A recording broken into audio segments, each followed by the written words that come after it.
udah memilih kasus nih, saat kalian udah memilih kasus, saat kalian udah melakukan evaluasi, kemudian kalian udah melakukan 5C, kemudian sekarang saatnya kalian masuk ke tataran riset. Yang tadi itu baru evaluasi, baru sekarang kalian ada di tataran riset. Nah, saat kalian akan melakukan riset, kalian otomatis akan butuh data.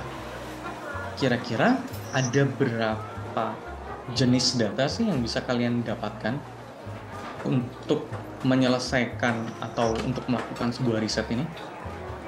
Ini materi minggu ini sih harusnya. Adakah? Data untuk kepentingan riset.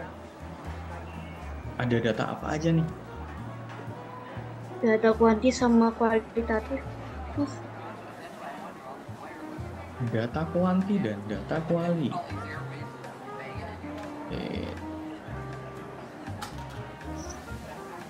Data kuanti dan data kuali, benar.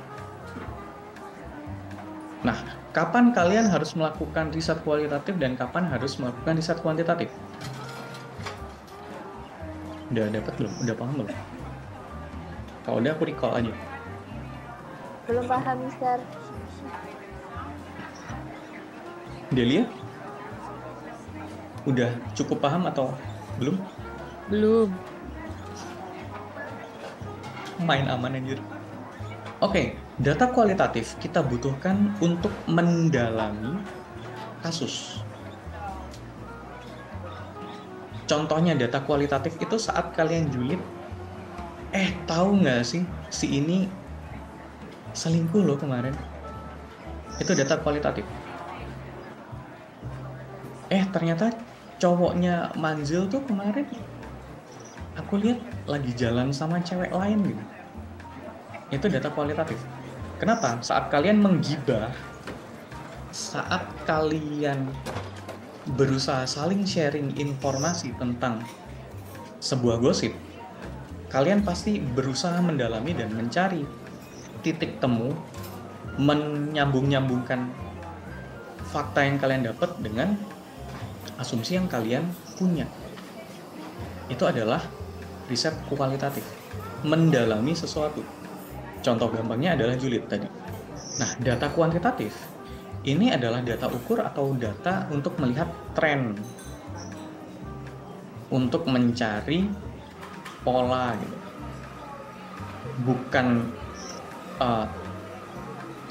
Penelitian kuantitatif itu tidak mungkin mendalam, tapi dia bisa meluas.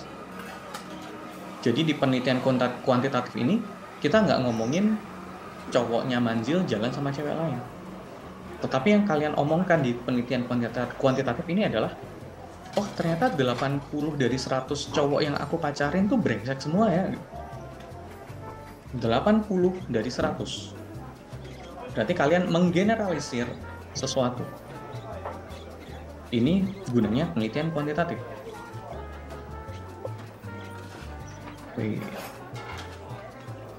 Dari sini super simpelnya ini bisa dipahami.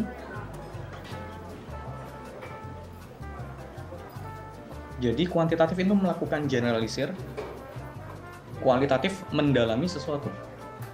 Misalnya dalam kasus Gojek tadi, berarti riset kualitatifnya adalah ya kalian bisa mendalami nasibnya driver Gojek yang ada di Malang Raya. Kenapa? Karena lokasi kalian di Malang Raya dan bisanya wawancara itu dengan driver-driver tersebut. Tapi saat melakukan studi kuantitatif, kalian tidak meminta driver Gojek ini untuk cerita nasib mereka, tetapi kalian nyuruh si driver Gojek ini untuk ngisi kuesioner. Bahwa bener nggak sih nasib mereka itu nggak bagus? Nah, karena yang diisi ini adalah kuesioner, batasannya tidak harus di Malang Raya, karena ngisi kuesioner nggak harus ketemu, bisa lewat Google Form.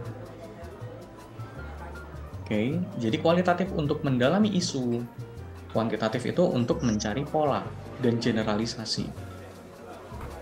Bisa dipahami di sini?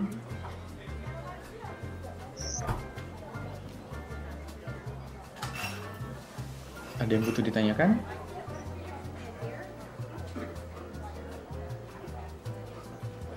ada yang kelewat anjir. Wis, cul. Oke. Ini ntar bisa kalian cek sendiri. Ada cara data collection-nya seperti apa, cara analisisnya seperti apa, dan lain-lainnya. Ini bisa kalian cek sendiri. Oke. Nah, sebenarnya selain ada data kualitatif dan kuantitatif, ada data satu lagi, yaitu data digital. Karena ngomongin data digital berarti kita bakal ngomongin alat.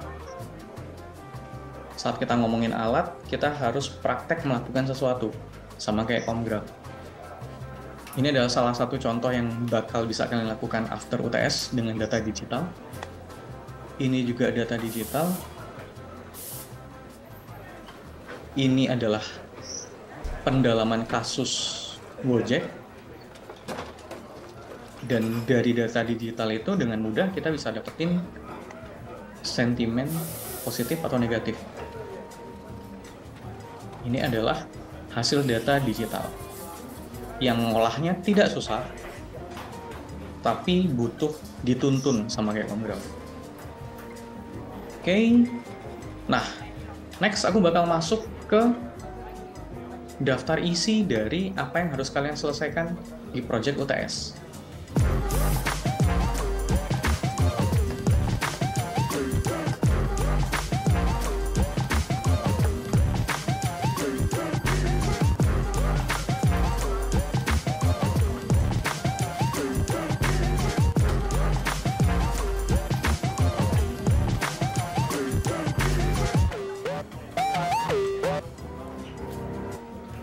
Yang pertama, kalian kan butuh data demografi dan behavioral.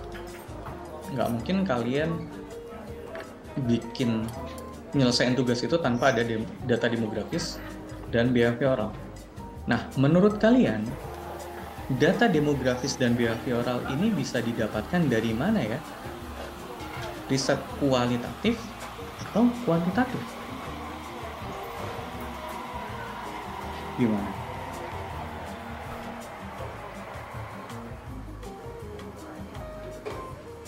Data demografis dan behavioral bisa didapatkan dari kuantitatif atau kualitatif ya? Atau data digital? Kuantitatif. Kalian berapa thinking? Gimana kan? Kuantitatif. Paling gampang pakai kuantitatif, thank you. Nah, untuk bisa menghasilkan data behavioral dan demografis yang baik, kalian harus mampu membuat instrumen penelitian yang baik. Sehingga nanti bisa divisualisasi seperti ini. Berapa lama sih driver Gojek itu kerja? Apakah driver Gojek itu sudah mendapatkan gaji sesuai dengan yang diinginkan atau belum? Orderannya lebih banyak GoFood atau Gojeknya? Atau gimana nih? Nah, data-data ini lebih mudah kalau kalian mendapatkannya secara kuantitatif. Sebar kuesioner, bikin instrumen kuesioner yang tepat, kemudian baru divisualisasikan.